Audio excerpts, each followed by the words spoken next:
नमस्कार मित्रों, स्वागत है आप सभी का आपके अपने YouTube चैनल राजा एचपी स्टडी पर। आज हम बात करने वाले हैं आग्नेय सेल के प्रकारों के बारे में। ठीक, हमने पहले वाले पार्ट में चर्चा कर ली थी कि आग्नेय सेल क्या होती है, कितने प्रकार की होती है, उनके बारे में तो हमने चर्चा कर ली थी। लेकिन आज हम उन प्रकारों के बारे में विस्तारपूर्वक जानकारी हासिल करेंगे। तो आज हम बात करेंगे सेल के जो 3 प्रकार है, आग्नेय सेल, अवसादी सेल और रूपांतरित या कायांतरित सेल। उनमें से जो पहली सेल है आग्नेय सेल, उनके बारे में आज की क्लास में चर्चा करने वाले हैं कि आग्नेय सेल क्या होती है, ये भी कितने प्रकार की होती है, इनके भी जो भाग है उनके बारे में आज की क्लास में जानेंगे। ठीक है, तो पहली बात आती है कि आग्नेय सेल क्या होती है। ठीक है, तो जो भी द्रवित मैग्मा है, अब द्रवित मैग्मा क्या होता है कि जो हमने पहले पार्ट में एक चर्चा की थी, पृथ्वी की जो आंतरिक भाग की जो क्लास थी कि पृथ्वी का जो आंतरिक भाग किस प्रकार का है, आंतरिक भाग की जो संरचना है उनके बारे में जो हमने क्लास ली थी, उसमें हमने चर्चा की थी कि पृथ्वी के आंतरिक भाग में सर्वाधिक ताप एवं दाब होता है। ठीक है, उनके बारे में जानकारी प्राप्त की थी। तो अब जो भी खनिज पदार्थ है जो पृथ्वी के आंतरिक भाग में, वो किस अवस्था में होते हैं, द्रवित अवस्था में होते हैं या तरल अवस्था में, नहीं पिघले हुए अवस्था में होते हैं। ठीक है, तो आज की जो है हम बात करेंगे जैसे कि अपनी जो पृथ्वी है, जो द्रवित मैग्मा जो पिघला हुआ पदार्थ जब पृथ्वी के आंतरिक भाग में होता है तब तो उसे हम किस नाम से जानेंगे, मैग्मा। अगर वही पिघला हुआ पदार्थ पृथ्वी की सतह पर आ गया, ठीक है, ठंडा और ठोस हो गया, तो उससे तो हम क्या कहते हैं, लावा। बस इतना ही सही फर्क है, बाकी कुछ नहीं। कि जो भी पिघला हुआ पदार्थ पृथ्वी के आंतरिक भाग में है तब तक वो मैग्मा कहलाएगा और बाहर आने पर लावा।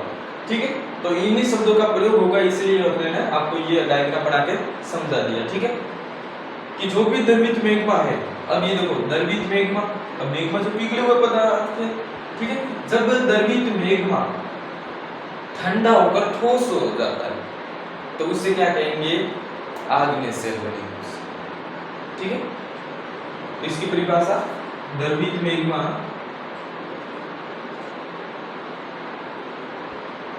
द्रवित मैग्मा ठंडा होकर आग्नेय सेल का निर्माण करती है। आग्नेय सेल का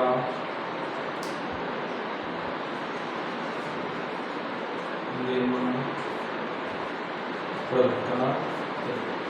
ठीक है, आग्नेय सेल किसे कहते हैं, द्रवित मैग्मा ठंडा होकर ठोस हो जाता है और इस प्रकार बनी सेल को क्या कहेंगे, आग्नेय सेल। ठीक है, हो गया कि द्रवित मैग्मा ठंडा होकर कौन सी सेल का निर्माण करता है, आग्नेय सेल का निर्माण करता है। ठीक है, अब ये जो द्रवित मैग्मा है ठंडा होकर ठोस, और अब वो चाहे पृथ्वी के अंदर हो या चाहे बाहर हो, ठीक है, तो उसे क्या कहेंगे, आग्नेय सेल कहा जाएगा। ठीक है, अब ये जो अंदर है उसे भी अलग नाम से जाना जाएगा और बाहर है उसे भी अलग नाम से जाना जाएगा। ठीक है, अब किस प्रकार, जैसे कि देखो अगर द्रवित, अब इनके 2 प्रकार हैं, ठीक है, उनके पहले नाम लिख देते हैं। एक होता है अंतर्वेदी,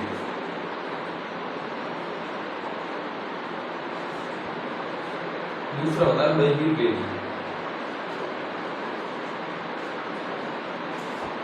अंतर्वेदी आग्नेय सेल और बहिर्वेदी आग्नेय सेल। ठीक है, अब अंतर्वेदी आग्नेय सेल किससे कहते हैं और बहिर्वेदी आग्नेय सेल किससे कहते हैं।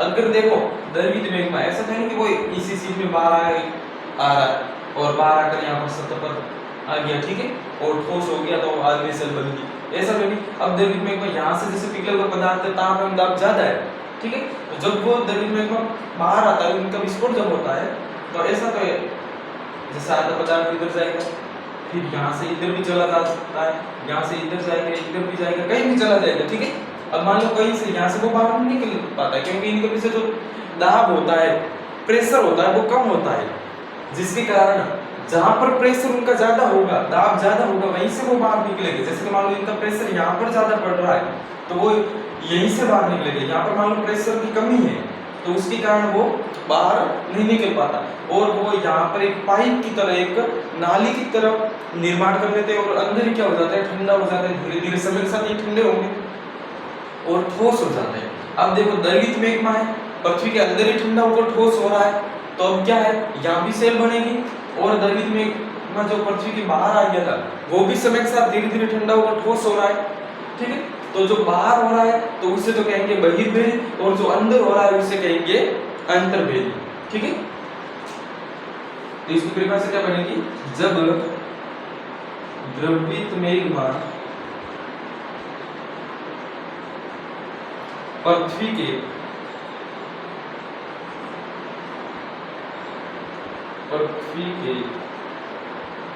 आंतरिक भाग में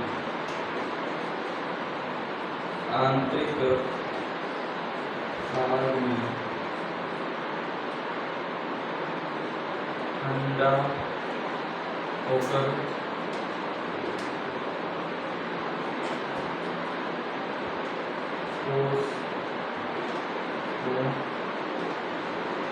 हो जाता है, जिसे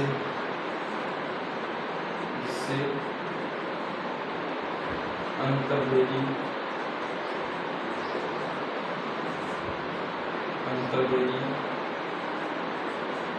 आग्नेय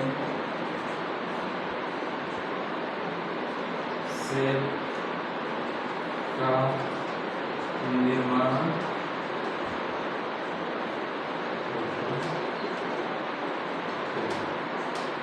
ठीक है, हो गया कि जब द्रवित मैग्मा पृथ्वी के आंतरिक भाग में ठंडा होकर ठोस हो जाता है तो इस प्रकार बनी सेल को क्या कहेंगे, अंतर्भेदी आग्नेय सेल कहा जाएगा। देखो हमने सीधी सी बात की कि द्रवित मैग्मा ठंडा होकर ठोस हो रहा है तो उससे तो आग्नेय सेल का निर्माण होगा, लेकिन अगर वो पृथ्वी के आंतरिक भाग में ठंडा होकर ठोस हो रहा है तो वो अंतर्भेदी है।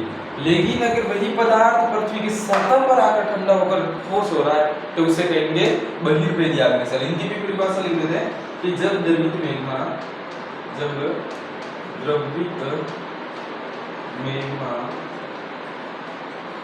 पृथ्वी की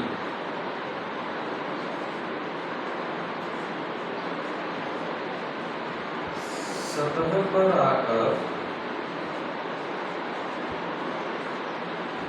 ठंडा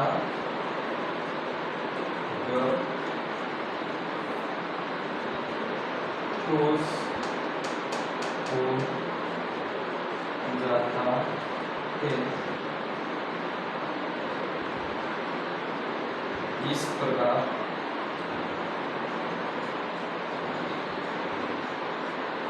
बनी सेल को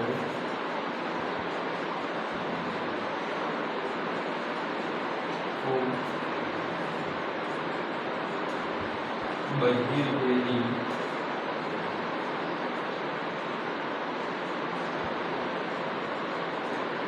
आग्नेय सेल कहा जाता है। ठीक है, हो गई बात। ठीक है, ये द्रवित मैग्मा ठंडा होकर ठोस हो रहा है तो वो आग्नेय सेल है, लेकिन जब पृथ्वी के आंतरिक भाग में ठंडा होकर ठोस हो रहा है तो अंतर्भेदी है। लेकिन जब पृथ्वी की सतह पर आकर ठंडा होकर ठोस हो रहा है तो उसे कहेंगे बहिर्भेदी आग्नेय सेल। बाकी की दो सेलों के बारे में जानकारी प्राप्त करेंगे अगली क्लास में। तब तक के लिए बाय। आप नोट कर लीजिए ये अपनी नोटबुक में, अब मिलेंगे अगली क्लास में।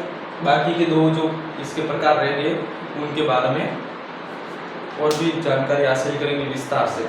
ठीक है।